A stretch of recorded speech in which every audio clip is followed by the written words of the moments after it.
fêtes qu'on a passées ici, de très très belles fêtes, on a encore les restes dans la voie. On a bien crié, on a bien chanté, on a même pris froid grâce à Dieu.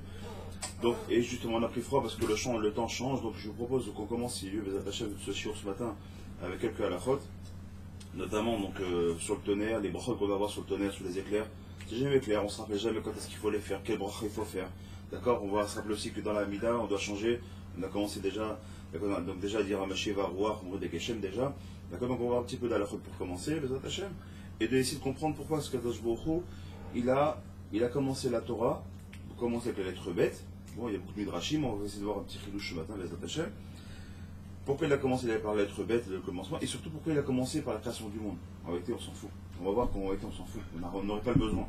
Pourquoi? Parce que la Torah, comme on l'a dit Shabbat, a priori, la Torah, elle était donnée pourquoi? Pour qu'on fasse Torah au mitzvot, des chokim, des mishpatim. Donc on voit que toute la Torah, elle était donnée pour ça.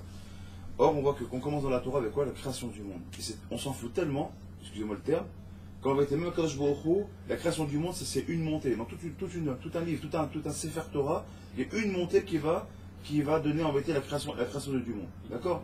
Premier jour que Baruch Hu, il a créé le ciel et la terre, il a créé le verroulé, d'accord? Ça prend. Il y a un problème? Donc on continue Bezat Hashem.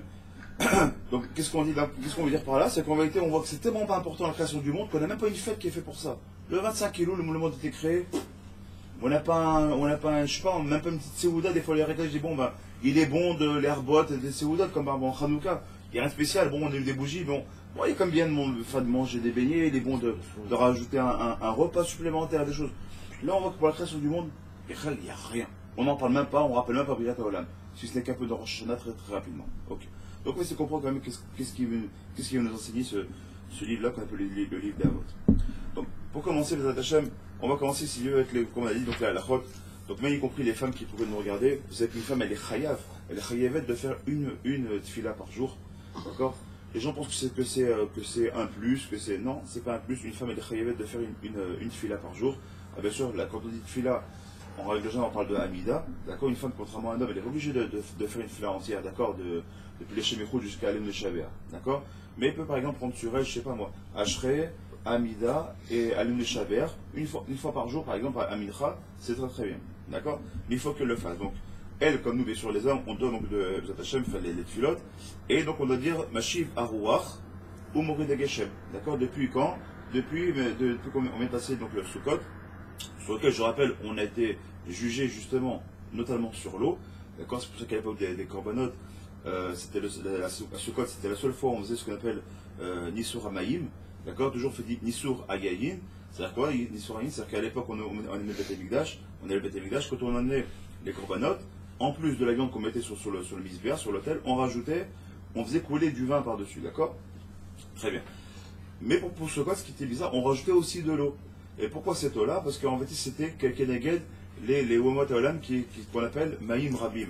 Maïm Rabim, c'est quoi? C'est quoi des Maïm Rabim? C'est quand il y a beaucoup d'eau. Imaginons si on avait des tempêtes. D'accord, des tempêtes et des trompes d'eau qui tombaient.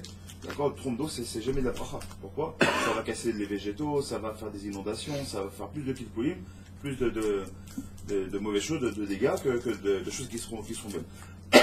Donc, qui est-ce qui est comparé à Maïm Rabim? C'est le Umot Haolam. Donc, en fait, quand on mettait le Nisur Hamaïm, d'accord, on faisait couler cette eau-là comme ça sur le Mizbeach, c'était aussi pour la petite Kedadine, adoucir les rigueurs et les attacher justement, faire en sorte que, si tu veux, on n'ait que des bonnes Regarde, vous savez que le Rampalaj, il dit que comme ça, que jusqu'à la fin de Tishrei, chaque goutte de pluie qui tombe jusqu'à la fin de Tishrei, d'accord, ce sont des pluies qui sont remplies de brachot, d'accord, il afflue ces petits pots, même si c'est quelques petits pots, grâce à on a eu quelques jours de pluie, d'accord, même hier, quelques gouttes aussi, c'est un moment qui est très beau. Il dit, Rabbi Rampalaj, il dit comme ça que il est bon à ce moment-là de prier, de faire des bakashot. Il dit pourquoi? Parce que ces pluies-là qui tombent, ça sont des pluies de Yerida. C'est quoi les pluies de Yerida? C'est que la pluie, toujours elle tombe. Car Mazé Yerida, c'est une pluie qui tombe. On sait très bien qu'elle tombe la pluie. Yerida, ça veut dire tomber. D'accord? Il dit non. Et il dit ce sont des pluies qui sont d'abondance, de divine, qui sont mamash qu'avec de la bracha. Après, c'est qu'avec Cholkov, si c'était un seau qui était déjà rempli, et sur lequel on ouvrait les vannes pour que ça coule. Là, jusqu'à la fin de Tishrei, ça vient directement Mina Shamaim, qui sont remplis donc de brachot, donc c'est très très bon de ces goûts-là. Quand vous avez un peu de pluie qui tombe, Bezat Hashem, je pense qu'il parle des Retzrel, peut-être que c'est dans le monde entier, j'en sais rien, en tout cas c'est sûr qu'il parle des Retzrel. En tout cas, c'est sûr que ça marche pour les Retzrel. Quand il pleut un Retzrel, à ce moment-là, il est bon donc de faire des Bakashot Bezat Hashem. Alors, le Me'achof, après le Moussaf, Yom Tov, Acharon, Shel Sukkot, donc après donc, le dernier jour de Sukkot, d'accord, donc à Moussaf, on a fait donc, pardon, ce qu'on a fait là-bas, on a fait dans la prière donc Mashi va Rouach, au mot des gens qui va soulever les vents et faire tomber la pluie, d'accord. Alors bien sûr, on a tous un clin d'œil qui est très connu, Mazé Mashi va Rouach, c'est quoi soulever les vents, c'est-à-dire c'est maintenant c'est l'Itrachut, d'accord, on est une brière Khadasha, on est une nouvelle création, d'accord, le monde a été créé, d'accord. Comme c'est vrai que il régénère ce monde à chaque fois, pourquoi on recommence le cycle de la Torah pour nous dire qu'en fait c'est Ensof, d'accord. C'est un cycle continuel, d'accord. Pour nous rappeler une chose, c'est Mashi va Rouach, Mazi Rouach, c'est la Rouchaniout, d'accord. Le Rouach c'est le vent, mais ceci la Rouchaniout, la spiritualité. Le Mashi va refait maintenant monter un peu de spiritualité, c'est réveille-toi un petit peu, ça y est. Là on a eu les slichot, les machins, on a prié, on a pleuré, ma cachot, très bien. Maintenant allez, réveille-toi, prends sur toi les attachements, prends un peu de limout sur toi. Prends un petit peu de Zatachem, quelques filotes, quelques brachot que tu faisais pas, si tu veux, quelques daves de Gemara ou de Mishnah, quelques halachot supplémentaires, un peu de limout supplémentaire, d'accord. Donc ça c'est Mashiv à Rouar, élève ton roi, donc élève ta spiritualité, ta Rouchaniout, et qu'est-ce qu'il y a? Az, Morid à Geshem. Et c'est quoi le Geshem? C'est quoi? C'est une notion de Geshmiout. C'est quoi la chose? C'est la matérialité. Si tu veux Zatachem recevoir beaucoup de matérialité, que je vous dis, c'est très simple. Donne-moi un petit peu, et moi je te donnerai aussi. D'accord. Donne-moi de la matérialité, et moi je te donnerai donne-moi de la spiritualité, et moi je te rendrai de la matérialité. Donc, Mashi va voir au Mouri d'Ageshem. Donc, ça, c'est ce qu'on dit. On Mashi va au Mouri d'Ageshem, il comme Mouri d'Atal. Im Shachar Vamar Mouri d'Atal, il comme Mashi va au Mouri d'Ageshem, Echad. Im Adaïlo, si Yem Abracha, Adaïnu Shelo, Iskir, et Shem Birkat Mechayemetim, Yarzor, Veomer, Veyomar, Mashi va au Mouri d'Ageshem. Donc, vous savez que, malheureusement, on a un gros problème, c'est le Hergel. L'habitude. Quand on est habitué toute l'année à répéter, on dit depuis maintenant 6 mois, Mouridatal. Maintenant qu'on a fait le switch dans Maché Varouar, malheureusement des fois on n'est pas concentré, on n'a pas les yeux dans notre livre, on pourrait dire Mouridatal encore une fois par habitude, d'accord, au lieu d'avoir dit Maché Varouar Mouridakeshem. Alors qu'est-ce qui se passe? Si j'ai déjà commencé la bracha qui va suivre, d'accord, donc celle de Mechayem Etim, si j'ai déjà dit le nom d'Hachem, je ne peux plus revenir en arrière. Pourquoi? J'ai dit le nom d'Hachem, je continue. D'accord? Si maintenant j'ai réussi, Baruch Hashem, à me rappeler, avant d'avoir dit le nom de Baruch Hashem, d'accord, Mechayem Etim, donc avant de dire la bracha suivante, je me suis rappelé, je dis mince, je me suis trompé, d'accord, ce qu'on appelle Torquedi Dibour, l'équivalent de dire Shalom Alecha Rabbi, donc c'est très vite, hein. Je me suis tout rappelé, donc par exemple, je dis Mouridatal, Mashiach Mouridakeshem, pas de problème. Cela, je peux me rappeler, je peux me reprendre et continuer complètement. Ok? Batam Shenot Saril Lerazor, les filles Shetal, Bemot Geshemim ou Dvartov. Il dit, et pourquoi est-ce qu'on ne reviendrait pas? Si maintenant je me suis trompé, j'ai dit Baruch Hashem, Mechayem Etim, mais j'ai pas dit Mouridatal, j'ai pas dit Mesheva Romandageshem, j'ai dit Mouridatal, je me suis trompé. Qu'est-ce que nous explique la Gemara? L'émission c'est dans Ta'anit. Il dit là-bas, non, pourquoi? Parce que Mouridatal, c'est quoi la tal, la rosée, c'est toujours bon. La rosée, en vérité, comme il explique là-bas la Gemara dans Ta'anit, elle explique que la rosée, elle est toute l'année. Même si on la sent pas, on la voit pas, et c'est ça qui fait vivre le monde entier. S'il n'y avait pas de tal, s'il n'y avait pas de rosée, alors le monde il s'éteindrait tout de suite. C'est ce qu'il dit là-bas, elle explique là-bas la Gemara dans Ta'anit. Et s'il n'y avait pas du vent pour refroidir la terre, et s'il n'y avait pas la rosée pour la maintenir un petit peu humide, alors il n'y aurait plus de vie. Effectivement, comment est-ce qu'on peut trouver de la vie en plein désert du Sahara? Par exemple, quand on y va, on a l'impression qu'il n'y a pas de vie. Quand on va sur place, qu'on cherche un peu, en fait, il y a de la vie.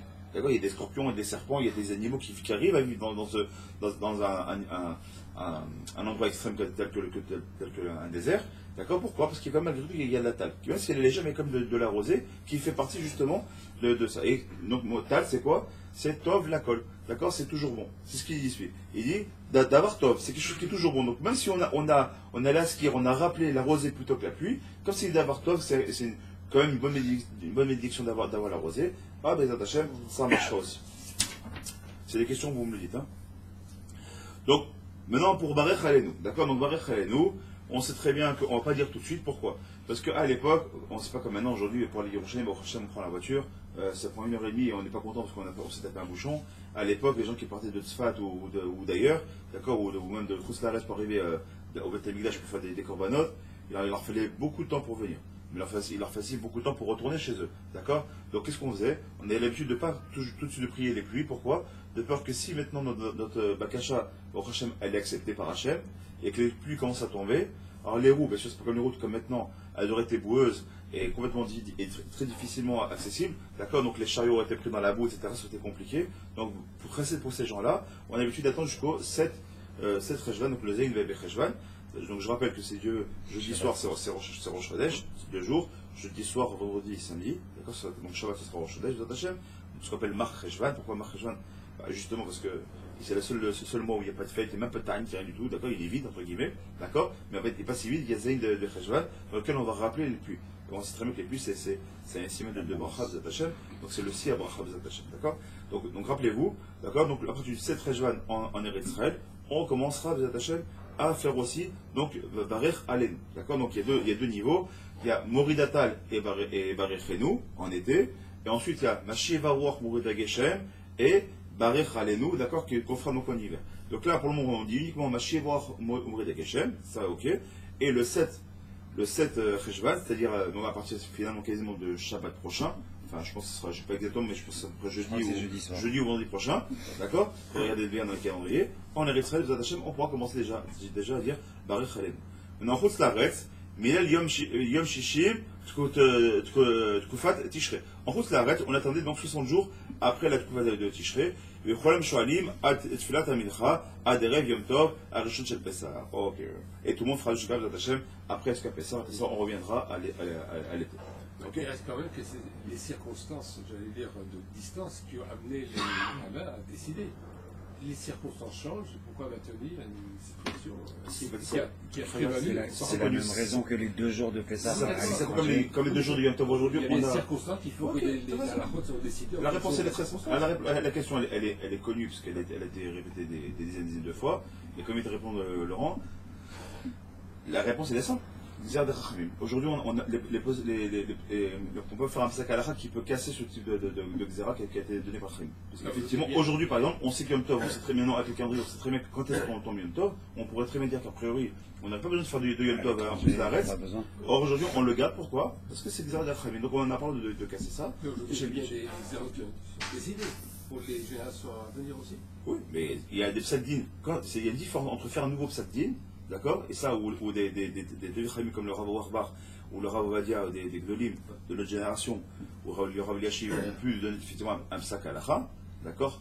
Qui va arriver, mais tout le chaos qu'on leur doit, tous ces Gdolim, il reste des petits par rapport au. La décision de quelque chose. Ils ont un pouvoir quand même. D'accord, mais pas un pouvoir, ils ont un pouvoir de rajouter, pas un pouvoir de supprimer quelque chose qui a donné par le plus grand qu'eux. C'est comme dans la Gemara. Tu vois, quand tu lis la Gemara, quand un Tana il parle, un Amora il sauté, il n'a pas le droit de contredire ce qu'il a Tana. Il peut juste s'appuyer ou dire j'arrive pas à comprendre. Mais de dire qu'il est contre, il n'a pas le droit. Par contre, un Amora contre un Amora ou un Tana contre un Tana, il a le droit de contredire ou de ne pas être d'accord ou même contredire la chose. Mais un Amora qui vient, et après les riches, etc. On voit bien que les dorés, donc quand tu dis un peu la Gemara, tu vois souvent tu vois ça. Quand c'était en ancien, là ça c'est comme ça. Tu ne reviens pas en arrière. En plus on a plus de Sénédrine, bref, ça c'est un sujet à lui. Donc en tout cas, par rapport à ça, on passe sataniser par rapport en fait au halachot. D'accord, donc on dit ça tout simplement, vous êtes on rappellera donc vous êtes les pluies à partir donc, du 7 Cheshvan au niveau des Israël. Et donc on a dit 60 jours après la Tukva de Tishrei. Donc regardez bien dans vos calendriers, ceux qui sont tous la reste, là-bas tout est bien marqué. Ok, allez, c'était juste pour faire le préambule par rapport à ça. Alors maintenant, vu qu'on est dans Maaseh Bereshit, ici j'ai vu des petites halachot qui paraissent assez sympathiques, que j'aimerais découvrir avec vous. Les brachot, du tonnerre. Sur les brachot, d'accord. Et juste avant les brachot, ici, il y a quelque chose qui est marqué, qui est sympathique, il y a un petit sha'ar, une petite, pas préface, mais une petite ici partie, on va dire comme ça, où c'est marqué Birkat Oseh Maaseh Bereshit. Les brachot par rapport à la création du monde finalement. Donc il dit comme ça, Aroé Maaseh Bereshit. C'est-à-dire, Aroé Dvarim, Shemaskirim Lahadam et Gdulato Shel Hashem Yitbarach, בריאת העולם צריך לשבר את השם יתברך, לפיכך מברך ברוך אתה השם אלוקינו מלך העולם עושה מעשה בראשית. Donc en réalité, on va voir dans certains niveaux que Jean-Claude il a fait un monde qui est extra, qui est magnifique et qui est parfait. Malheureusement, nous les hommes, on l'a rendu imparfait, on l'a abîmé au fur et à mesure. Plus on avance dans la génération, et malheureusement, plus le modernisme, en vérité, esquinte la nature. Mais quand on regarde un petit peu, je pense que vous êtes d'accord avec moi, quand on va en plein milieu des Alpes, ou quand on est en plein milieu en pleine mer, ou quand simplement on va chez côté nage et qu'on est face à la plage comme ça, et qu'on voit cette belle étendue, où on voit un coucher de soleil, ou quoi que ce soit, quand on voit un beau ciel étoilé, on ne peut pas rester comme ça, indifférent, une grosse lune comme ça, les lunes rouges qui viennent comme ça. Bravo, c'est Hachem. Ce qu'il a fait Hachem, c'est quelque chose qui est magnifique, d'accord? Mais c'est tellement habituel là aussi que c'est devenu normal. C'est la nature qui est comme ça, elle est belle. On voit qu'en hiver, eh ben, d'abord il y a l'automne, donc ça va commencer à devenir un peu orange, puis jaune, puis ça va, les feuilles vont tomber, puis ça va être blanc, puis après ça va, en printemps, ça va commencer à refleurir, ça va devenir un peu plus vert, et puis c'est devenu normal. C'est la nature des choses. Les Chachamim nous disent, mais c'est pas si normal que ça, à un tel point, on se doit, nous, les attachés, de quoi? De remercier Kadosh Baruch Hu. De faire quoi? Des chaber, c'est quoi? C'est de lui faire des louanges. Et à travers quoi on fait des louanges? À travers des brachot. En l'occurrence, Baruch Ata Hashem Elokeinu melech haolam, Oseh Maaseh Bereshit, Kadosh Baruch Hu, celui qui a créé donc, le monde. Ketzad. Comment ça se passe? Alors ouais, Bechol Makom, Sheu Barolam Yamim Vagamim, tous les endroits où il va y avoir par exemple des étendues d'eau, d'accord, comme par exemple de la mer par exemple, la mer Noire, les dogmas, d'accord, ou alors des beaux lacs. Quand je suis qui est parti aux États-Unis, par exemple, au lac Michigan par exemple, ou ceux qui vont voir là-bas qu'on appelle ça, les chutes du Niagara, des choses qui sont magnifiques, des belles étendues, qui donnent aucun me souffle, alors qui va là tout simplement, qui voit la mer Rouge sur ça et là, d'accord. Ayam Hachachor, la mer Noire, Ayam Hatzichon, la Méditerranée, je vais donner des exemples. Quand on habite comme ça devant, on passe tous les jours. Alors, il y a ceux qui, comme nous qui habitons ici face à la mer, comme Marseille par exemple, ou aussi nous à Ashdod, où la mer on la voit tout le temps, on n'a pas besoin de faire la bracha. On a fait la bracha que c'est 30 jours on n'a pas vu. Si maintenant on devait partir, sur raison 30 jours, imagine-toi, tu as une mission, n'importe quoi, 30 jours à Yerushalayim, je te souhaite, ça. 30 jours après, tu reviens à Ashdod, d'accord? Tu revois la mer, au bout de 30 jours, tu es obligé de faire la bracha. Au bout de 30 jours, pourtant je suis à Ashdodi, j'habite là. Mais pendant 30 jours, je ne l'ai pas vu pour adquérir des cas. Pour dire combien c'est important. Combien on donne l'importance. C'est ce qu'il dit ici. Si tu vois des choses comme ça, Vechen Aroué à Nof, et maintenant tu vois un Nof Miyuchad. Tu vas te balader, je sais pas, à la mer morte. Et en arrivant à la mer morte, tu arrives à Mitzper Ramon, et tu t'arrêtes là-bas, tu vois un Nof, ça veut dire quoi un Nof français? Un panorama, une vue. Une très belle vue. Un paysage qui est merveilleux, qui est magnifique, un paysage lunaire comme ça, quand on voit, etc. Pour Hachem Israël, c'est magnifique. Ou quand tu vas dans le nord, tu vas faire le Kivret Sadikim. Quand tu redescends de Tzfat, tu vois comme ça, mais c'est magnifique. Tu vois toute la beauté d'Eretz Israël. Dans ce moment, à partir du moment où ça te plaît, tu peux faire le Bravo, Pata Hachem Elokeinu melech haolam, Oseh Maaseh Bereshit. Pourquoi? Tu remercies Kadosh Baruch Hu de donner un offre aussi joli. Vechen Aroué, Nof Miyuchad, Shel Harim, Ugvaot, donc des belles collines, des belles montagnes. D'accord? D'accord? Chez Meshunim, de Me'eret Mishar Haim Agvorot. Vechen, Aroué, Kochav. Alors, tu as vu une Kochav chez eux, mais je n'ai tu as vu une étoile qui sort de l'ordinaire. Elle est belle, par exemple, elle brille plus que l'ordinaire. Elle te plaît, d'accord? Pas du mot ça te plaît, d'accord? Michar Kochavim, Kegon Kochav Shachevit. Voilà, tu vois une Kochav, c'est qui passe. La filante. La toile filante, exactement. D'accord, tu vois une étoile filante, on doit dire, bon, c'est Maaseh Bereshit. Sheyesh lo zanab leshevet sheshalora. Akol echad me'ilu, mevarech v'shem malchut, oseh Maaseh Bereshit. À chaque chose que tu vois là, tu peux faire oseh Maaseh Bereshit. Donc tu peux gagner une belle bracha, pourquoi? C'est une façon de remercier Kadosh Baruch Hu d'avoir mis dans ce monde-là. Le Madverim Amorim, shelo ra'otam mi'olam, o alpanim avru 30 yom, marito otam l'acharona, aval im lo avru 30 yom, mirato acharona, eno racha levar hashenit. Bien évidemment, on l'a dit, on le répète ici à l'écrit. D'abord, qu'est-ce qu'on a dit? Là, bien évidemment, on parle de quelqu'un qui l'a pas eu du tout. C'est la première fois qu'il arrive dans les Pyrénées, la première fois qu'il arrive dans les Alpes, la première fois qu'il arrive au Hachem, au Hermon, la première fois qu'il voit, waouh, quelle belle montagne. Dans ce cas, tu fais aussi Maaseh Bereshit, d'accord? Si maintenant tu partais au ski pendant une semaine, c'est pas tous les jours que tu te lèves le matin, tu chausses tes skis, tu refais aussi Maaseh Bereshit. À partir du moment où tu as fait, où tu ne l'as jamais vu, ou bien 30 jours sont passés, dans ce cas-là, tu refais la bracha de Hashem. Après, il dit comme ça, il y a une bracha aussi pour l'Okianus, donc celui par exemple qui voit l'océan. Par exemple, il va, je sais pas moi, il va voir l'océan Atlantique, ou il va aux États-Unis, il voit l'océan Pacifique par exemple, d'accord? Ou l'océan Indien, quel que soit l'océan qu'il voit. Vohayam Amakif et Haolam Mevarer, Baruch Ata Hashem Elokeinu melech haolam, She'asa et Hayam Agadol. D'accord? Il faudra qu'il change de bracha, c'est pas aussi Maaseh Bereshit, et là, She'asa et Hayam Agadol qui a fait la grande mer. Pourquoi on appelle ça la grande mer? Parce que c'est une mer qui vient entourer les terres. La Méditerranée, comme le son dit, Méditerranée, elle est entre les terres. D'accord? Donc, pour la mer Noire, la mer Égée, toutes ces mers-là sont des petites mers. D'accord? Elles sont à l'intérieur des terres. Maintenant, les océans, en règle générale, c'est eux qui viennent englober le globe terrestre. Donc maintenant, on fera une autre bracha. Mipnei shehu yam chashuv ou makif, shemakif et haolam tiknu alav bracha mevoreret yoter miberkat shar yamim. ומי שטעה, וברך עליו ברכת עושה מעשה בראשית, יצא. Ici, tu t'es trompé, tu ne connais pas la bracha. Tu as l'habitude de faire de la Méditerranée, de dire עושה מעשה בראשית. Et là, tu es parti, je sais pas, je me rappelle de France, tu es parti à Arcachon. Enfin, on est bien ici, bon. Et il est parti à Arcachon faire, je sais pas quoi, du surf ou du machin, d'accord? Imaginons. Ok, on était jeunes, on a fait ça. Ok, tu vois l'océan Atlantique. Ok, très bien. Et le gars, il a fait quoi? עושה מעשה בראשית, il s'est trompé. B'diavad, il y a Tzadé Chova. Pourquoi? Parce que c'est quand même une façon de louer Hachem. ויש אומרים שלפי מנהגינו אין לברך שעשה את הים הגדול, כלל, אלא מברך עושה מעשה בראשית. Il y en a qui disent בכלל, on doit toujours faire עושה מעשה בראשית, y compris pour les océans. Alors, את הים המלח. Maintenant, ים המלח. Maintenant, on voit des bons noms, on a l'occasion plus que ceux qui sont en Côte d'Ivoire d'y aller. D'accord, maintenant, le français, il vient une fois par an, ou 2-3 ans. Au Hachem, il est content, il vient en Israël, et il va, station obligatoire, la mer morte. Maintenant, c'est quelque chose qui est magnifique à voir, d'accord, le sel comme ça qui ressort, etc. C'est quand même un endroit qui est quand même beau, qui est beau à voir. Est-ce qu'on fait une bracha sur Yam HaMelach? Pourquoi? Pourquoi on ferait pas une bracha? C'est magnifique. C'est un truc désolé.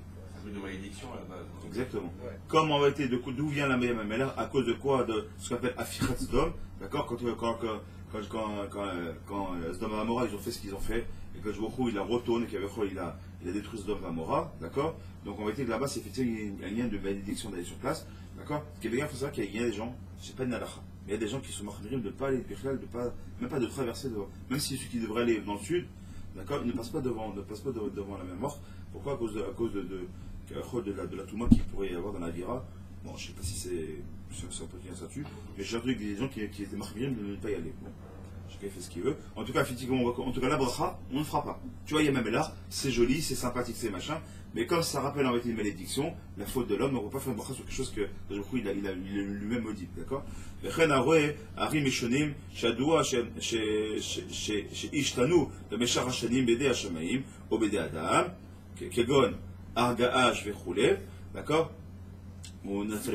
Donc, si maintenant on voit, par exemple, des Aragash. Aragash, c'est un volcan. D'accord? Un volcan aussi, c'est quelque chose de destruction. C'est quoi un volcan? C'est pas une vraie montagne qui est née. C'est en réalité, c'est quand les plaques tectoniques qui se sont mises les unes sur les autres, qui ont bougé, qui ont donné naissance en fait à un volcan, d'accord, qui est en activité ou non, d'accord, c'est quand qui était en activité un jour ou l'autre, d'accord, donc il ne faut pas voir ce genre de choses, d'accord. Pareil pour les Abîmes, c'est les chutes, d'accord, les chutes des chutes. Une chute des gars, c'est un peu particulier parce qu'on sait qu'elles sont naturelles. Et des chutes qu'on n'est pas sûr qu'elles sont naturelles parce que maintenant aujourd'hui ils mettent en amont, ils mettent des barrages, des choses comme ça. Donc comme on n'est pas sûr, on ne faut pas de voir ce genre de choses, c'est ce qu'il dit ici. D'accord, tout ce sur lequel il aurait pu avoir un chinouille de l'homme, d'accord. Ou par exemple, je sais pas si c'est le cas, si ça peut exister, je sais pas si j'ai une bêtise, mais si par exemple, nous quelqu'un et un pays aurait fait des secousses. On appelle ça quand l'autre dingue là, du Nord. Il fait des essais atomiques souterrains parce que ça se fait aussi. Et à cause de ça, ça fait des mouvements terrestres, d'accord, qui a peut-être donné une naissance à peut-être une colline, une montagne, etc. Même si avec le temps elle est devenue belle, elle n'est pas naturelle, on ne fera pas. Donc si on a un doute si c'est naturel ou pas, on ne fait pas de bracha. D'accord? Même si un volcan en activité, on ne le fait pas. On ne le fait pas. Tout ce qui est volcan. C'est destructeur, c'est destructeur. Ouais, si demain tu vas à Volvic, pourtant il s'est arrêté, il est en sommeil, il est machin. L'île de la Réunion, il est en activité. Je sais. Donc tu ne feras pas. Afilo et même même s'ils sont miuchadim, même s'ils sont yafim, même s'ils sont beaux à voir, c'est quelque chose de très très beau. Tu vois l'Etna qui est très joli à voir, ce que tu veux, d'accord?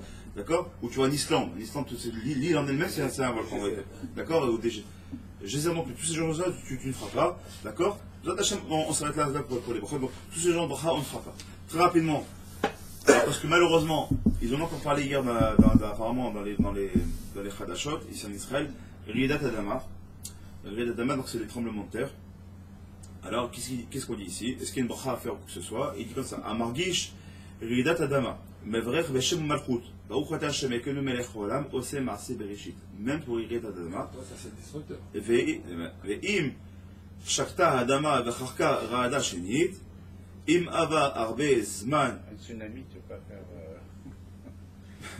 בתנאים עד שיסר דתו, או מרידה הראשונה חוזר ומברר, אבל אם עדיין לא יסר דתו, אינו חוזר ומברר. D'accord? Donc ça, on reviendra régulièrement sur ça. Donc bizarrement, sur une rite d'Adama, effectivement, ça paraît un peu bizarre, mais sur un tremblement de terre, on fait Osema Sebrishit, on rappellera la bracha donc d'Osema Sebrishit, c'est Akadosh Baruch Hu qui a créé ça. Après, je disais les en parle parce que vous savez qu'ici en Israël, on est à la jonction de trois grandes plaques. Donc là, il y a une faille qui passe justement à la mer Morte. Elle passe entre. C'est ça, elle suit la Syrie, elle suit venant jusqu'à la mer Morte, passant jusqu'à Eilat. D'accord. Donc on dit qu'en Israël, ça devrait bouger. Et comme ça, j'ai entendu dire qu'il y avait il me semblerait que c'est dans les Névim qu'on parle justement d'une dernière destruction comme ça. Bon, on ne souhaite pas, mais ce serait l'une des dernières qui serait les plus grosses. On sait qu'en Israël, tous les 100 ans environ, il y a des gros mouvements comme ça. D'accord. Donc je faisais faire attention à Ashdod, ils ont mis déjà, à côté des plages, ils ont mis là-bas, en cas de tsunami, il faut courir de tel endroit. D'accord. Bon, par rapport à ça, ça fait sourire beaucoup. D'accord. Il faut savoir qu'en Israël, ils prennent ça très au sérieux. D'accord, vraiment très au sérieux. Et les Damas, c'est pas pour rien qu'ils ont fait aussi le Tama 38, d'accord, de rétablir un petit peu, on va dire c'est du business aussi, mais de rétablir un petit peu les normes, on va dire c'est renforcer un petit peu les bâtiments par rapport à ça, parce qu'on pense que ça va bouger. Moi, ça fait 14 ans que je suis en Israël, bon, j'ai déjà subi 3 fois un tremblement de terre, dont j'ai bien senti quand j'étais à Yerushalayim il y a 10 ans, mais j'ai senti ça fait bizarre quand même. Pour ceux qui n'ont jamais senti ça, c'est comme quelque chose de très bizarre. Tu t'assois, tu travailles, et tu as ton bureau qui se balade comme ça, tac, qui bouge. Et toi, tu sais pas, tu es totalement impuissant, tu sais pas ce que. Il faut sortir, etc. Il y a des choses qu'il faut faire. D'accord. Mais donc, c'est juste pour prendre au sérieux, vous attachez, d'accord. Donc, on se prépare en Israël à ça. En tout cas, nous aussi, puisqu'on est dans la halakha, ça n'a rien à voir. D'accord. Donc, on fait quand même Osema Sebrishit, en tout cas. Et pour ce qui fait sa bracha, ils sont protégés par la bracha de Hachem, qui est pas de peur.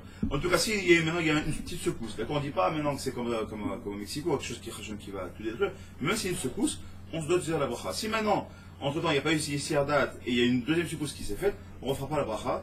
Donc maintenant pour les brakim, c'est les éclairs. Alors les brakim, Mevarer Beshem Malchut, là aussi il dira Baruch Ata Shekel Melech Olam, Osema Sebrishit, toujours la même bracha, d'accord. Ve'ashomer Kol Ramim, et celui qui entendra le tonnerre, d'accord. Mevarer Beshem Malchut, Baruch Ata Shekel Melech Olam, Shekocho, Ugvorato, Maleh Olam. D'accord, je vais un petit peu vite. Ceux qui veut écouter, il regardera encore le show une deuxième fois. Sinon, dans tous les livres, c'est français-là. Fatahilou en France, il y a aucun problème. Ici, on c'est ce qu'il nous dit ici. Si maintenant il y a eu Yesirdat entre deux, c'est que tu as oublié, par exemple, tu étais au travail, tu étais là, tu as entendu le tonnerre, tu as fait la bracha, puis tu es repris dans ton travail, puis un quart d'heure, une demi-heure après, il y a un truc, tu étais complètement déconnecté de ça, tu pourrais refaire la bracha. D'accord. Si maintenant tu t'es pas déconnecté, pourquoi? Parce que tu as vu que c'est vraiment, il pleut à des cordes, des machins, etc. Tu as eu un tonnerre, il n'y a pas de Yesirdat. Pourquoi? Parce que tu es sous la pluie, tu sais très bien qu'il y a un gros orage ou quoi que ce soit, donc ça fait partie du fait qu'il risque d'avoir des éclairs et du tonnerre encore. Donc tu ne refais pas la bracha par rapport à ça. Et je fais avoir Miyad de Kshomer. Par contre, bien sûr, il faut dire tout de suite. Pourquoi? Parce que ça va vite, le tonnerre, le bruit du son, d'accord, il va très vite. D'accord. Donc, Yesh les Varer Miyad, chez Shomer à Raham, Arishon, Ad Torkede, Dibour. D'accord. Le temps de dire Shalom El Harabi. C'est pas de dire, c'est quoi la bracha déjà? Rappelle-moi la bracha. C'est trop tard. Rappelle-toi pour après. Pour ça, il vient de l'apprendre maintenant que c'est l'hiver. Pourquoi j'ai dit c'est à la fin de ce matin. Comme c'est déjà l'hiver, de les apprendre en amont, qu'on les fait pas souvent, surtout nous en Israël. D'accord. Donc, bon, prochain, on n'a pas beaucoup de pluie ici. Donc, c'est bien de se rappeler. Et quelques brachot, au moins, c'est massé Bereshit pour l'éclair. Et les Hachem, chez Gro Gorato, Ma'ale Olam, les Hachem pour le tonnerre. Il y a eu un petit orage. Quoi qu'il arrive, on ne fera pas plus qu'une fois par jour, surtout quand on a un temps de pluie. Pourquoi? Parce qu'on ne peut pas dire encore une fois qu'il y a payé sa date, parce que c'est des jours pluvieux, on sait qu'il va pleuvoir, donc on ne fera pas plus que ça. Et là, Imken, il passe roux à l'anime, sauf si c'est une belle éclaircie. Il faisait très gris, très noir. Il commandait le tonnerre, l'éclair, blablabla, etc. Et d'un coup, une belle éclaircie, le soleil, le machin, ça arrive très très souvent en Israël. D'accord, il fait très très très beau. Et hop, 1 heure après, 2 heures après, boum, ça revient, et là ça retombe. Et là encore du tonnerre, là on pourra refaire la chaîne des brachot. Mi sheva barak veshama ra'ash ra'am bevatachat. Si maintenant il entend, c'est ce qui arrive, il entend le tonnerre en même temps, qu'est-ce qu'il voit? Il voit l'éclair. Sur quoi il fait la bracha en priorité? Sur l'éclair? C'est Bereshit, parce que c'est Bereshit, il comprend les deux. Qu'est-ce que vous dites-vous? Il y a une logique en réalité à ça. C'est l'éclair. C'est la première chose qu'on entend, c'est l'éclair. C'est le tonnerre, après c'est l'éclair. Tu les vois en même temps. En même temps, non, t'entends. si c'est en même temps, Et toi, c'est en même c'est temps. en même temps, C'est c'est le moment. c'est sur place. C'est l'éclair. La lumière, elle est ferrée. Je suis là, par exemple. La vitesse de la lumière va plus vite que la vitesse du son, donc c'est forcément la lumière que tu as vue avant. Quoi? Non, non. Moi, je suis à côté de la truc, moi. Je répète ce que tu as Ah, dit. ce qu'il dit ici. Mi shara barak veshama ra'am bevat achat. Donc, ils étaient ensemble. Kegon. Shayu ananim nimuchim. Par exemple, c'est quand il y a des, on fait un peu de science, il y a des cumulus. Et qu'on appelle les cumulus nimbus. C'est un peu comment on appelle ça? Des Des nuages nuages. qui sont remplis d'eau, qui sont très très bas. Ils sont bas, ils sont noirs, ils sont pleins d'eau. D'accord? Ananim nimuchim, binishma kol ra'am, tor shiur kededibour, les marées à barak. או ששמע רעם וראה מיד אחר ברק שיש על הרם הבא, מברך ברכה אחת על שניהם. Il fera une bracha sur les deux. Effectivement, il fera quoi? Ose maaseh bereshit. Pour deux raisons. Un, Kaviachol, c'est un petit peu, on l'a vu depuis le début, parce que ça reprend les océans, ça prend plein de choses. Donc c'est un petit peu le Sheakonia du Vero des brachot. Donc Ose maaseh bereshit, tu englobes tout l'intérieur. La deuxième raison logique, c'est pourquoi, comme la vitesse de la lumière étant beaucoup plus grande que la vitesse du son, d'accord, s'ils viennent en même temps, c'est quoi automatiquement, c'est que le barak il a commencé avant, donc il est rattrapé, donc c'est pour ça qu'on fait. À les chez nous par rapport aux quelques halachot, qui sont toujours bonnes à dire. Alors, on continue les attacher. Alors maintenant, quand j'ai commencé à dire en préambule, il fallait m'écouter un petit peu, comme on a dit un petit peu Shabbat, je reviendrai un petit peu par rapport à ça. On a dit, on comprend que dans la Torah, Shemot, Vaikra, Bamidbar, Dvarim. Je comprends pourquoi c'est rempli de halachot. Halachot, quel que ce soit par rapport au Beth Amikdash, que ce soit par rapport au Kohen, que ce soit par rapport à nous-mêmes, par rapport à Kadosh Baruch Hu, à nous-mêmes par rapport à Benam Lachavero. Ça manque pas toutes les halachot, les mishpatim, les chukim. Ça manque pas. Ok, les tefilin, tout est marqué, les fêtes, tout. Les korban, tout est marqué. Mais quand on regarde dans le livre de Bereshit, on a l'impression qu'en réalité, il est en plus. Bereshit, de quoi il parle? Création du monde. Une fois qu'on a parlé de ça, on va s'étendre, mais pas un peu. Une paracha entière de la semaine dernière, une paracha entière de ce découvert que toi en rigolant m'a dit, t'as juste à énumérer les animaux de là, t'as fait ton shiur. J'avais envie de te dire, t'as autre chose. Il me suffit d'énumérer l'âge de chacun et les descendants de chacun, et on a fait le shiur aussi. Mais excusez-moi, mais qu'est-ce qu'on s'en fout de savoir combien de générations il y a eu, et qui est le fils de qui, et combien d'années il a vécu, mais que j'en ai à faire, que ça me rapporte d'avoir ça. Qu'est-ce que ça me rapporte? De parler de la création du monde. Alors pourquoi tu ne fais pas une fête? On l'a dit tout à l'heure quand tu n'étais pas là. Si c'est si important, pourquoi il n'y a pas une fête? Pourquoi il n'y a pas un Rosh Hashanah, au moins un Rosh Hashanah de la création du monde? Il y a Rosh Hashanah et Leilanot, Rosh Hashanah de Ben Adam, Rosh Hashanah le Melachim. Tu as 4 Rosh Hashanah, ça ne suffit pas. Rajoute un 4/5e, ça coûte pas. Un de plus ou un de moins, on n'a plus à ça près. Au moins, marque le coup. Rien. On n'a rien à faire. On voit bien que ça ne sert à rien. Il y a bien quoi, ça ne sert à rien. En vérité, ça ne sert pas à rien. On parle du Shabbat aussi. On parle toute la paracha, on parle pas du Shabbat. Tout va vite, on parle du Shabbat. Alors si ça sert à quelque chose, si c'est grave, c'est que ça nous sert à quelque chose. On a l'habitude de donner un nom à ce Sefer là, on appelle ça le Sefer HaAvot, le livre des pères. Pourquoi? De la même manière, d'ailleurs, ils se sont inspirés de Chachamim dans la Torah chez Baal Peh, dans la Torah orale, de ne faire la même chose, qu'on appelle effectivement les Pirkei Avot. Pourquoi on a les Pirkei Avot? Les Pirkei Avot, c'est fait pourquoi? Pour nous enseigner le Derech Eretz. Quand c'est marqué dans justement les Pirkei Avot, Derech Eretz Kadma la Torah. Le Derech Eretz, c'est comment dire Derech Eretz? Le savoir-vivre. Le savoir-vivre, le comportement, le savoir-être, d'accord, vis-à-vis d'autrui, il est plus important que la Torah elle-même. Et ça, c'est la Torah Béal Peh qui nous l'enseigne. Et bien la Torah de Sheverta nous l'enseigne de la même manière. Il dit, si tu veux quelqu'un de la Ben Torah, avant de faire les trokim, comprendre Paradouma, de comprendre Bet Amikdash, de comprendre Miseyuke Vavke, de comprendre qui c'est que je crois, qui c'est, à quoi ça nous sert tout ça, déjà, essaie de te comporter comme tes pères. Donc on voit que la Torah, en vérité, elle va nous énumérer tout un séphérant, c'est tout le livre de Bereshit, comment que je crois il a pris le temps de créer le monde. Et il va être pointu, il va être précis pour dire, toi aussi sois précis dans tes faisages. Quand tu fais une mitzvah, quand tu fais une bracha, même une bracha, on parle de brachot, même sur ça, sur le médaillé. C'est quoi le médaillé? Fais pas simplement bracha. Baruch ata Hashem melech haolam, shakol mimzonot ve'agefet. Renseigne-toi, avant de manger ou de boire, renseigne de ce qu'il y a dedans. Des fois, il y a des gens, par exemple, il va pour faire avec Geffen, il a fait bracha Geffen. Je dis, Habib, tu fais bracha levatala. Quoi, c'est pas Geffen? Non, c'est un mythe, c'est Shakol. Et puis il y a plus d'eau que de raisin. C'est Shakol, c'est marqué dessus. Ah ben je savais pas, mais tu aurais dû savoir, tu aurais dû demander. Combien ça arrive? Ou déjà comme ça, on fait des fois une ascara ou une sevouda. Le mec il prend des noix de cajou, il s'est passé à Dama ou à Aetz, il prend encore. Pourquoi je fais que le mec tu joues. Que je vois les anciens ici, avec le Sefer de Bereshit, dit attends, Habibi, fais attention à ce que tu fais, sois pointu, sois précis, sois vis dans les détails. Que je vois tu vis dans les détails. Je te donne chacun, il a vécu tant d'années, tant de ça, il a donné telle ou telle personne, il a engendré telle ou telle chose, il a fait telle ou telle chose, et par rapport à telle faute, et je prends tel zoug, et tel animal, il est caché, celui-là il est pas. On a pu dire, tous ceux qui sont comme ça. Non, il a donné des noms précis, etc. Et lui, il est mal égara, mais il est pas, comment on appelle ça? Il n'est pas les ongles, comment on appelle? Les ongles, les sabots fendus.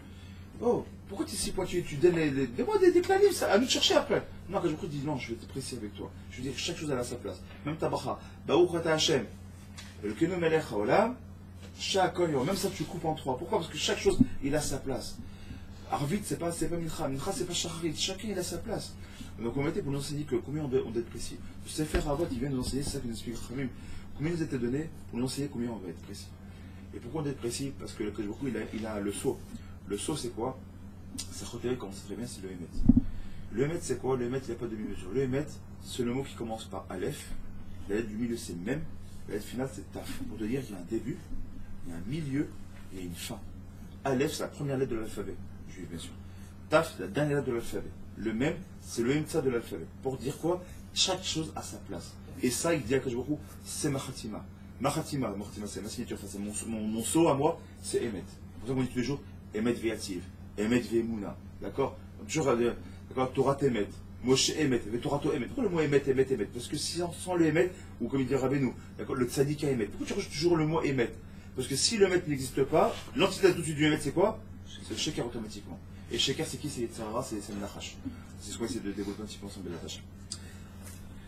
Alors, pour essayer de comprendre ce que c'est que le Emet, peut-être vu qu'on a parlé un peu du Pirkei Avot, j'aimerais très rapidement qu'on ramène Pirkei Avot, une Mishnah, qui est comme ça, dans le cinquième livre, dans le cinquième chapitre, le Mishnah Bet, donc comme ça. Asara Dorot Mehadam Ve'ad Noach. Il y a eu 10 générations entre Adam Rishon donc, et Noach. Léodia, Kama Erech HaPaim Lefanav Shekol Adorot Hayu, Machisim Ubaim Ad Sheevi Alehem et Mea Maboul. Il dit comme ça, pourquoi est-ce que il nous a annoncé, il nous a énoncé même, un derrière l'autre, les différentes générations qu'il y a eu entre Adam Rishon et Noach, 10 générations dans lesquelles il a été méfaret, il a détaillé, pour montrer que combien Kadosh Baruch Hu, malgré tout, malgré les erreurs qu'ils ont pu faire, il a été patient. De génération en génération, jusqu'à quoi? Jusqu'à il a dit Adkan, il y a eu le déluge. Ensuite, qu'est-ce qu'on voit? Va Sarah Dorot, mais Noach Ad Avram. Et à partir de Noach, cette semaine-là, avec quoi on va finir? Avec la naissance d'Avram. D'accord? Pourquoi? Il dit comme ça, Asara Dorot Minoar Ve'ad Avraham, Léodia, Kama Erech HaPaim Lefanav, Shekol Dorot Hayu Machisim Ubaim, Ad Sheba Avraham, Ve'kivel Alav, Sachar Kulam. Il dit pourquoi? Il dit pour montrer de la même manière qu'entre Noach et Avraham, il y a eu des justes, il y a eu des mécréants. Et pourtant, ça s'est fini quoi? Par quoi? Par Avraham. Et Avraham, il a fait quoi? Il a reçu le salaire de tout le monde.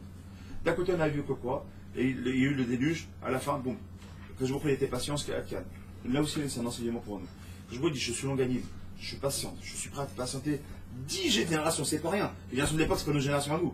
Quand on sait que Metouchelar, il a vécu 970 ans, avec Metouchelar, que Adam Rishon, 930 ans.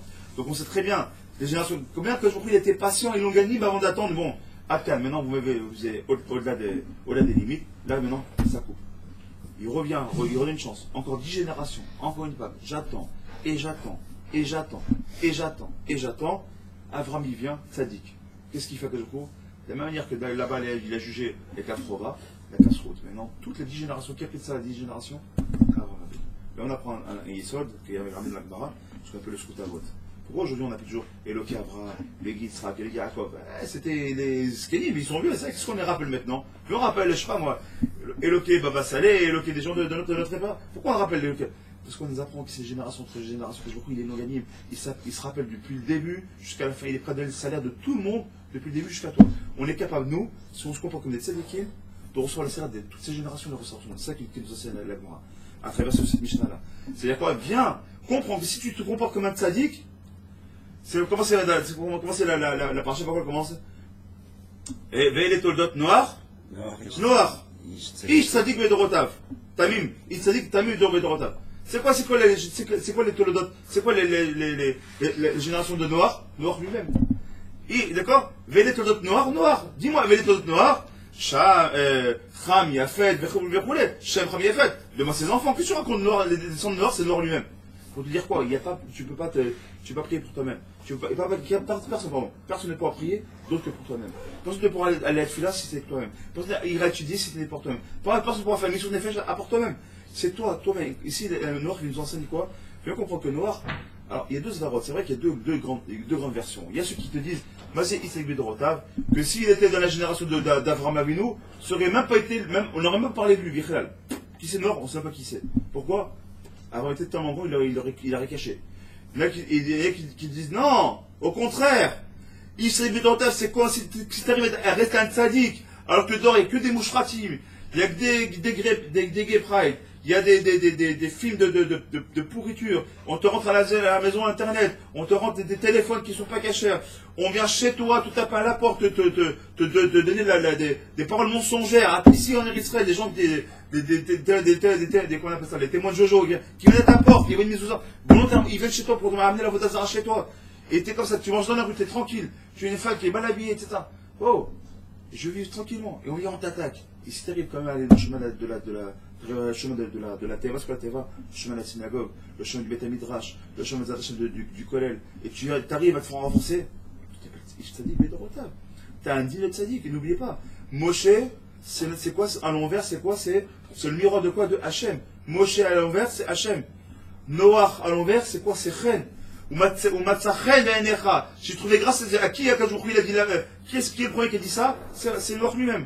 Après, on verra que tout, Moshe Rabbeinu, combien de fois ça dans la Torah? Combien tous les tzaddikim qui disent j'ai trouvé grâce à Dieu. Qui a dit la première fois ce mot-là? C'est Noach dans la paracha de la semaine. Parce que Chen et Noach, c'est exactement les mêmes lettres. C'est l'inverse.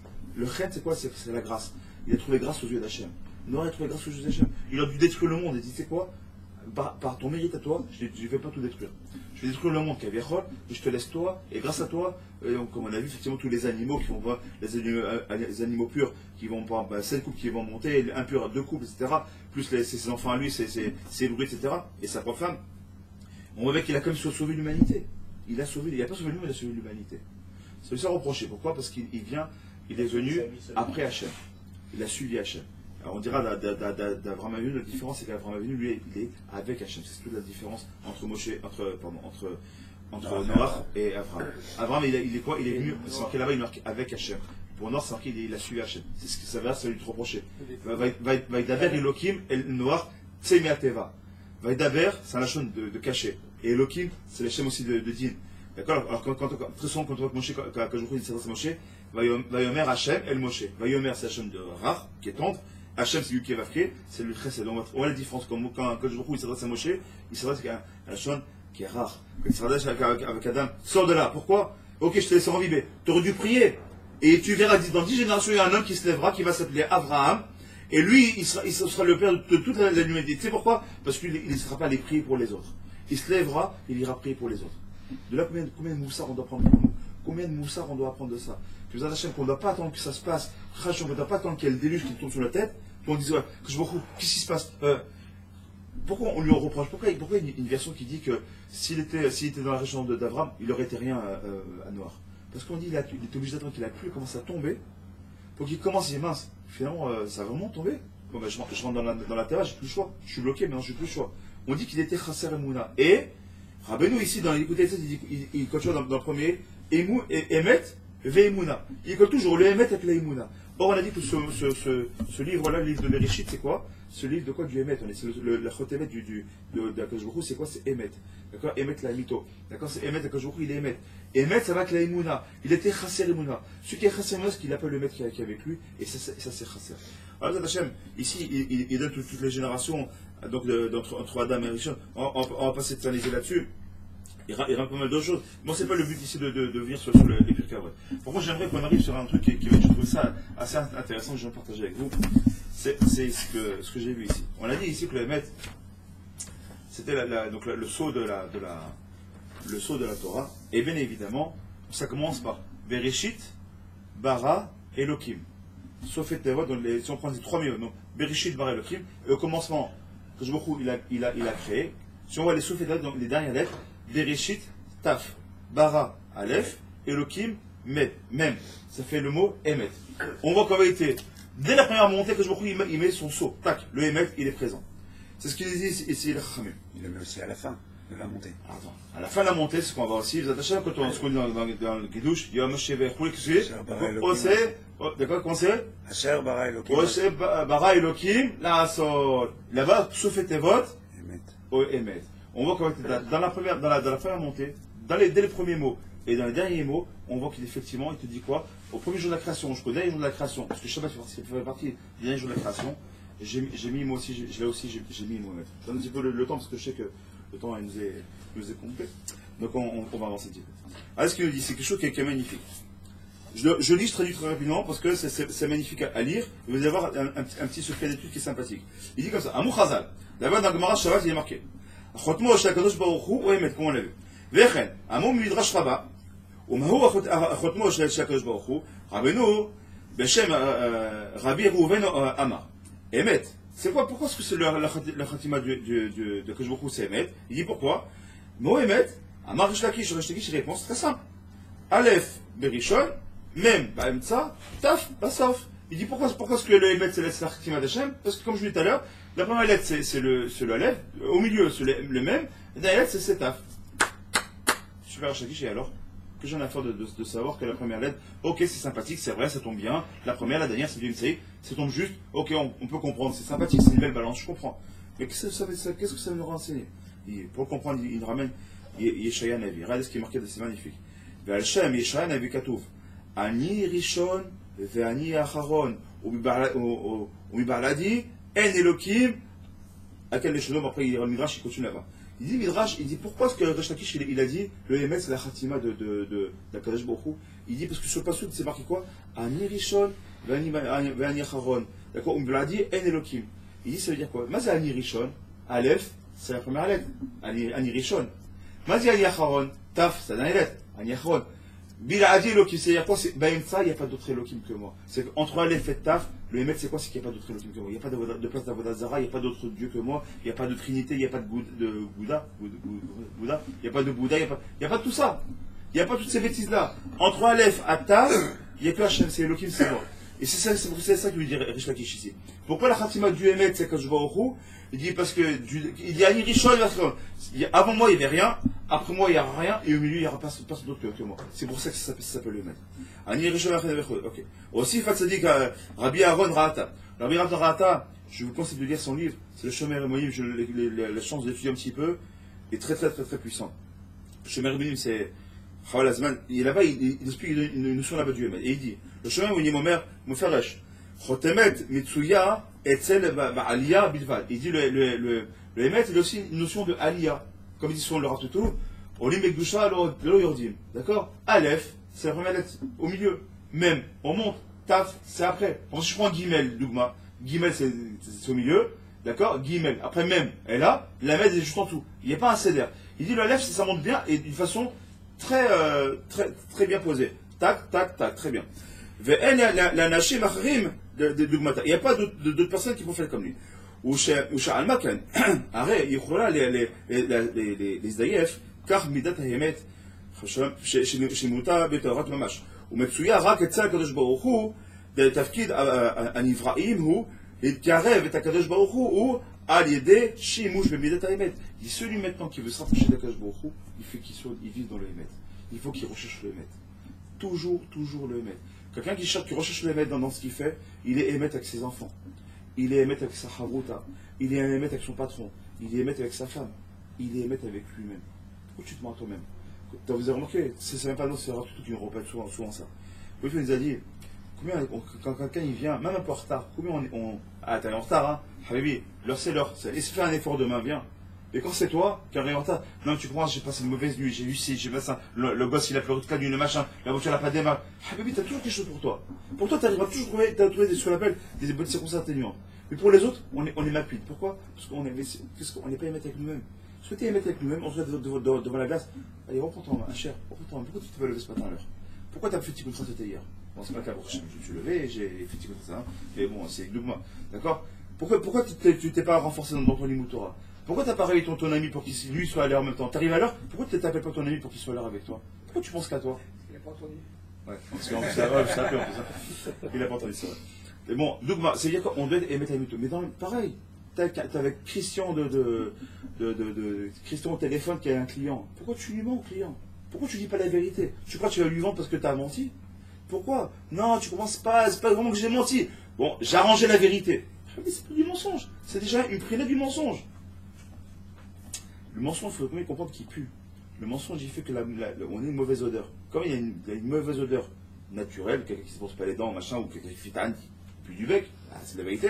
D'accord? Il faut savoir que Rabbi il nous dit que quelqu'un qui ment, il pue de la bouche. C'est pas la bouche physique. Il pue de ses paroles, elles sentent mauvais. Et quand il fait Hachem Sata Titor Figilatecha, les gens, je dis, c'est quoi cette odeur? Va te laver la bouche avant d'adresser à Hachem. On peut pas amener une fille là qui sent si mauvais, il faut la nettoyer ta mitzvah.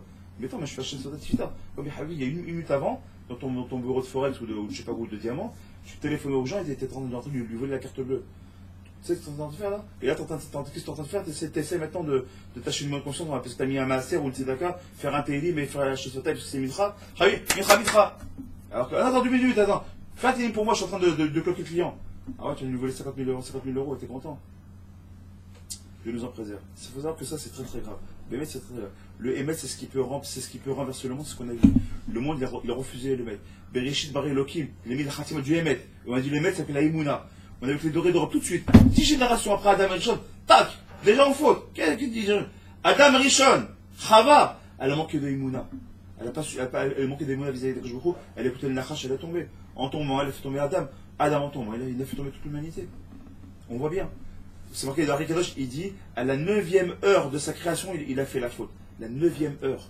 Il n'a pas attendu beaucoup. 9e heure. Moi, je parle doucement parce que moi, j'ai craint d'Adam Rishon. Parce que, comme il dit Tuto, en 930 ans, il n'a fait qu'une faute. Et moi, en 44 ans, 43, je ne sais pas combien de fois malheureusement, j'ai pu faire. Beaucoup, malheureusement. Donc, il faut qu'on fasse attention de qui on parle. D'accord? Mais bon, en même temps, je ne suis pas fils d'Alon. Je ne suis pas fils d'Hachem, moi, je suis fils d'Alon.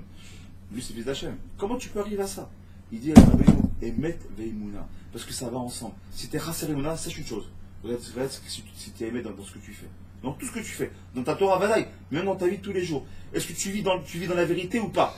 Si tu es dans la vérité, ta Emouna, ça grandit toute seule. Parce que Emet Veimouna, ça va ensemble, ça va de pair. Si tu n'as pas dans tes mondes, tu te sens que tu es Rasser Emouna, c'est que tu n'es pas dans les Emet.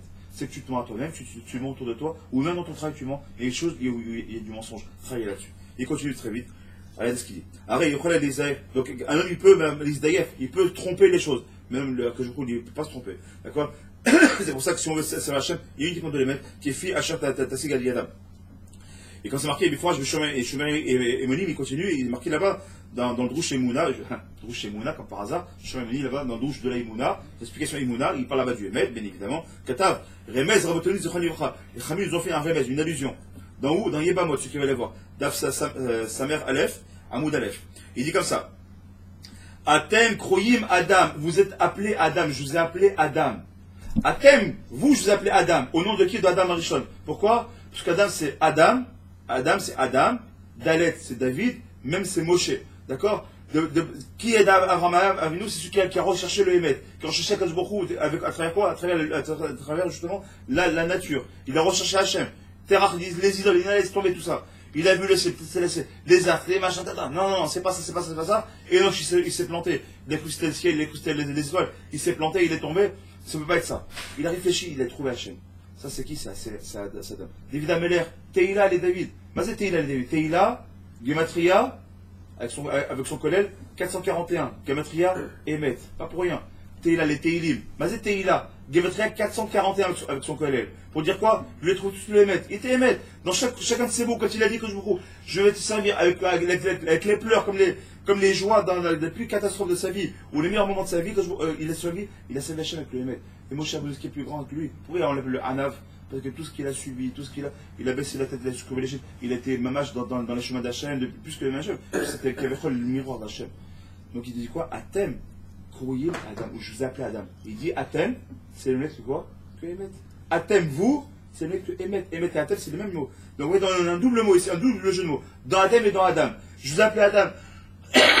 Pardon. Pas pour rien. Parce que vous avez racheté de quoi? De Abraham, de David et de Moshe Avraham Shalom. Qui, celui qui s'emprunte de la mida, de la mesure du Emet, car oui, Adam, Betselem Elohim. Ah, pourquoi c'est marqué? Quand il a créé le monde, il a créé l'homme qui s'est dit, venez, on crée l'homme à notre image. Donc si tu dis que l'homme est à notre image, si quand il est Emet, et que il t'a créé à son image, tu te dois d'être Emet. C'est pour ça qu'il dit Adam. Je vous appelle Adam, pourquoi? Parce que vous devez être Emet comme moi j'étais Emet. D'accord, ma père Adam, ou l'affaire Roche de Devacha Emet, ok. Il dit ensuite, donc Bara Elohim, ce qu'on dit, donc Bara Elohim et Hashem et Aretz, d'accord, ça s'appelle Emet. Alors comme le temps est court et je suis obligé d'avancer, je vous ai un truc ici qu'il a ramené, qui est vraiment que je trouvais magnifique. Ça va aider. Vous savez très bien que la Torah, elle a été écrite selon les 22 lettres de l'alphabet, d'accord? Justement, quand il a créé le monde, que je vous retrouve, vous savez très bien, c'est un midrash qui est connu, d'accord, il a demandé à toutes les lettres de venir pour voir par qui commencerait la lettre, d'accord. Tout le monde s'est empressé, tout le monde s'est empressé de vouloir venir. Il a commencé par l'inverse, il a dit je l'ai de Taf jusqu'à Aleph. Et il a dit Taf, Lomaïl, Shin, non, Resh, Shin c'est Sheker, Resh c'est Ra, il a trouvé chaque fois des midotes, le plus le moins, ok. Il est arrivé à Abed, Bracha, il dit tu sais quoi, toi je te prends.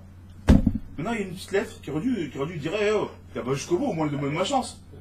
Aleph, elle est restée toute petite. Et là, on a un remède avec elle, ce qu'on appelle le Aleph Zeria, le Zira, le petit Aleph, qu'on retrouve dans Vaïkra, où Vaïkra est écrit en tout petit là-bas. Qui nous Vaïkar Aleph, il était appelé par hasard, il était appelé le Aleph. Et c'est quoi, c'est par hasard? Bon, là-bas, on parle de Moshe Rabbeinu, vous savez très bien que c'est un autre sujet. Si on fait un rapport à ça, ce petit Aleph, on retrouve le Aleph là-bas qui s'est fait tout petit. Quand j'aurais dit, tu sais quoi, toi comme toi, t'as rien dit, toi je vais garder pour quelque chose d'encore plus grand. Regardez ce qui est magnifique. Il dit comme ça, hein, on a 22 lettres. Le problème c'est que la création du monde, elle s'était faite en 7 jours. Donc si j'ai 7 jours et j'ai 22 lettres, j'en enlève une qui est le Aleph, il me reste 21 lettres, j'ai 21 lettres et j'ai 7 jours. Ça va bien. C'est-à-dire que pour chaque jour, Keneged 3 lettres. D'accord? Donc qu'est-ce qu'il explique ici, le Rav Horovitch? Il dit comme ça, quand il a écrit le lettre, d'abord c'est marqué comme ça. Bereshit bara Elohim et Hashamaim ve'et haaretz.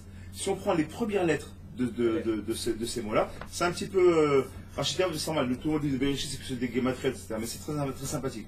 Je prends le mot Bereshit, bet, bara, bet, ça fait 2 et 2, ça fait 4. Compte, Jacques. Elohim, c'est Aleph, donc ça fait 5. Et Aleph, ça fait 6. Hashamaim he, ça fait 6 et 5, 11. Ve'et, vav, 11 et 6, 17. Haaretz et He, 17 et He, ça fait 22. Les 22. Il dit, on a Bereshit bara Elohim et Hashem et Haaretz, dans le premier verset du Passouk, on a exactement les 22 lettres de l'alphabet. Donc on a arrivé sur les 22 lettres. Mais on a dit qu'il n'y en a que 21. Regardez ce qu'il dit, comment c'est magnifique. Il dit, pourquoi ça commence par la lettre bête? Parce qu'il a dit, comme on a dit, le chotem d'Akadosh Baruch Hu, c'est le Emet. Regardez bien comment c'est joli, et on finira sur ces belles paroles. Il dit, si on dit maintenant que le Yom Rishon, d'accord, il y a 3 lettres. On a dit, on commence par la lettre bête. Donc c'est quoi? Premier Yom Rishon, donc le premier jour de la création, Bet, Gimel, Dalet. D'accord? Si je fais Bet, Gimel, Dalet, Bet c'est 2, Gimel c'est 3 et Dalet c'est 4. Si je fais 2 plus 3 plus 4, j'arrive à combien? 7. Non. 2 plus 3 plus 4, ça fait 9. Avant d'aller plus loin, Emet, en petite gamatria, combien ça vaut? Oh, c'est très connu ça, Emet de Canada.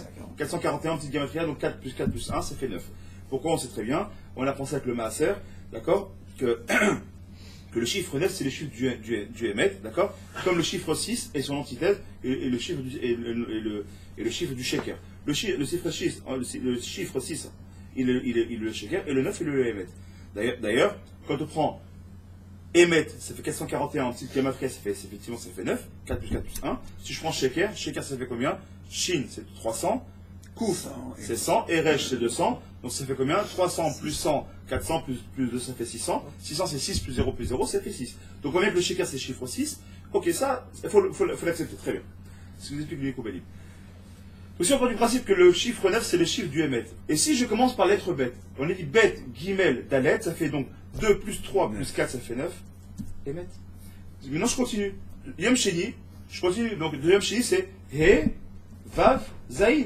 E, c'est 5. Vav, c'est 6, ça fait 11. Zain, c'est 7. 11 plus 7, ça fait 18. 8 plus 1, ça fait 9. On va tous les faire.